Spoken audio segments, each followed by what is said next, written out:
The country has embarked on a drive to increase tourism, so the ballooning was a good fit, and having a festival every year brings a lot of joy and happiness to people. Hello and welcome to Qatar 365 with me, Laila Humaira. On this episode, we explore all the ways residents and visitors can see Qatar's beauty spots, whether it's on wheels, wings, or water. But first, you're probably familiar with the iconic skyline behind me. Doha's West Bay skyline is often appreciated by tourists on foot or by car, but Adel Halim embarked on a journey by air and sea. Just prior to landing at Qatar's Hamid International Airport, passengers are greeted by stunning views of the country's Pearl Island, the luxurious man-made island sitting on 4 million meters of reclaimed land. Many visitors head into the city along the picturesque Corniche, but that's just one way to experience Qatar's skyline. If you're seeking an adventure high in the sky, a hot air balloon ride may be what you're looking for. You'll get a bird's eye view of Doha and beyond from about 600 meters in the air. It's a totally different perspective. I mean, for me, I've been born and raised here, and having the experience of flying in a balloon and seeing it from a different perspective is totally different. Same familiar areas, but the view is absolutely amazing. Captain Hassan Al-Musawi is a longtime commercial pilot and says the beauty of a hot air balloon is captivating to people of all ages. We wanted to have something different. The country has embarked on a drive to increase tourism, so the ballooning was a good fit, and having a festival every year brings a lot of joy and happiness to people. The Qatar Balloon Festival started in 2019 and recently completed its 5th edition. 57 balloons took flight, 50 were selected from 21 countries, and 7 were locally made. Captain Hassan says Qatar has positioned itself as a place for family-oriented activities, and its fun-for-all approach is a large part of the country's tourism strategy. I think it's a building block approach, and as we are building the different sectors that are supporting the tourism, it's just a natural evolution. But if airborne excursions aren't your thing, don't worry, you've got options. With more than 4 million visitors arriving in Qatar in 2023, the country is well on its way to achieving its stated goal of attracting 6 million tourists by 2030. One way to do that is by using its strategic advantage as a peninsula surrounded mostly by water, with numerous water activities on offer. A popular water excursion is a relaxing dhow boat cruise like this one, with picturesque views everywhere you turn. So dhow boat holds a really significant cultural value in Qatar's maritime history, as it was used for pearl diving and fishing mostly. But now when visitors come here, they can enjoy the scenic views of the Doha skyline and can have a really relaxing and peaceful time from, escape from the city in the sea. Experience Qatar offers immersive and authentic excursions around the country, from city to cultural tours, offering visitors unique ways to enjoy Qatar. They learn more about the history of Qatar, so their perspective changes. We have like different water activities. It's like for the people who love diving, we have snorkeling, we have paddle boarding, we have like cruise ships. So we have like a lot of water activities to do in Doha. Cruise season is back in Qatar, which means massive ships are docking at the Old Doha Port on a weekly basis. The picturesque Mina district is what welcomes thousands of tourists as they disembark the cruises. And while the word old is in the name of the area, the amenities and facilities are anything but. I spoke to Muhammad Abdullah Al-Mullah, the CEO of Old Doha Port, to find out how the harbour is boosting Qatar's maritime tourism. Thank you for having us today here at the Old Doha Port. Can you tell us first the historical and cultural significance of the Old Doha Port, and how did it help shape Qatar's development as a country? Well, Old Doha Port has always been a very significant importance for all Qataris who lived in Qatar back in the last century. In fact, it has many reasons for being a very significant role that played in the growth of the economics.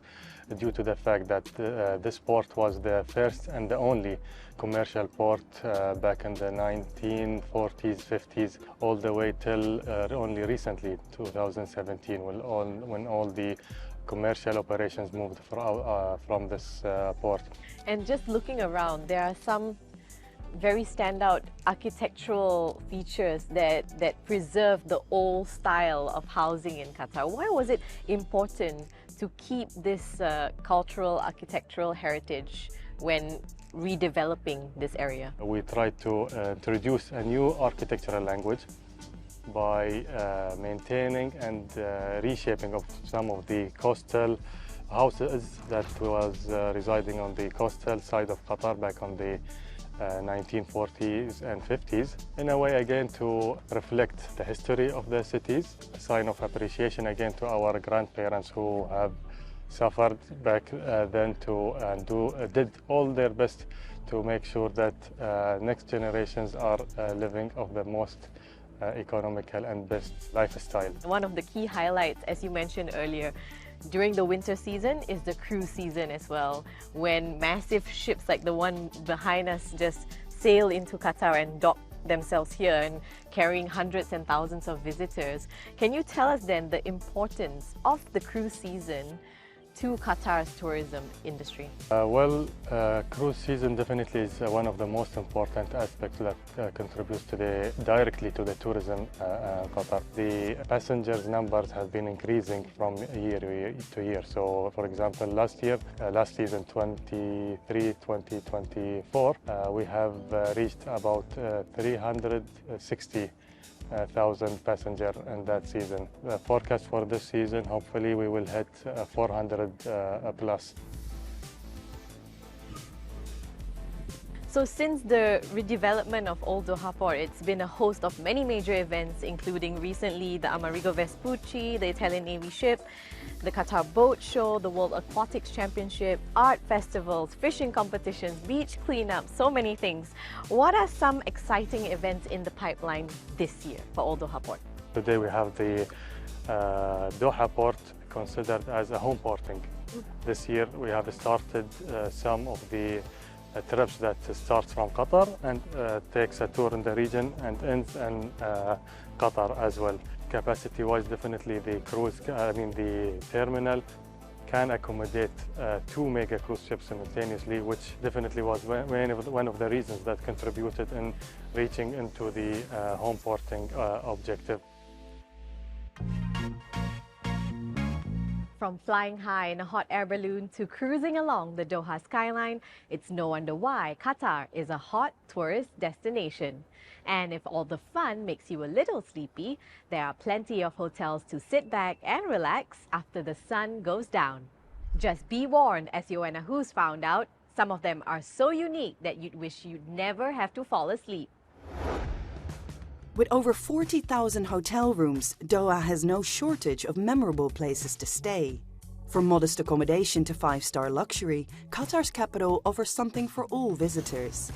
But for those dreaming of a little adventure or silence and serenity, I've left the dazzling lights of the city behind to explore the country's roads less traveled and hit the hay in some of Qatar's extraordinary hotels. First stop on my rather bumpy ride is the Outpost Al Barari, located in the Inland Sea Nature Reserve. As the name suggests, the outpost is hidden away, nestled in a sea of sand some 66 kilometers south of the hustle and bustle of Doha. So the Outpost Al Barari is located in the southern part of Qatar, and it's unique for his wild wilderness, desert wilderness, and his vast dunes, which are meeting the Arabian Gulf. The design was inspired by the surrounding landscape as well the sustainable architecture of the hotel. It's not just the hotel's surroundings of dancing dunes that instills a sense of wonder. As the sun sets and the desert descends into darkness, the sky above Outpost lights up. It's a little bit past my bedtime, but who needs sleep in a dreamy setting like this? And there's plenty to see here after dark, through the hotel's telescopes or at this outdoor cinema for a movie under the shooting stars. So whether it's the action on the big screen or the splendors of the universe above, I might be in for a sleepless night. New dawn, new day, and I'm out for a thrilling time in the dunes this morning. Outpost has plenty of activities on offer to get your heart racing. We offer a wide range of activities which is related to the desert. We offer camel tours, we do buggy safaris, electric fat bike tours, and as well we offer a wide range of wellness activities and yoga classes. For a bit more peace and quiet, I've traveled to the UNESCO-protected Al Reem Biosphere Reserve on Qatar's western coast, home to our Habitas Ras Abrouq Hotel, a luxury resort that is all about connecting with nature. So it's one of the places you can absolutely switch off.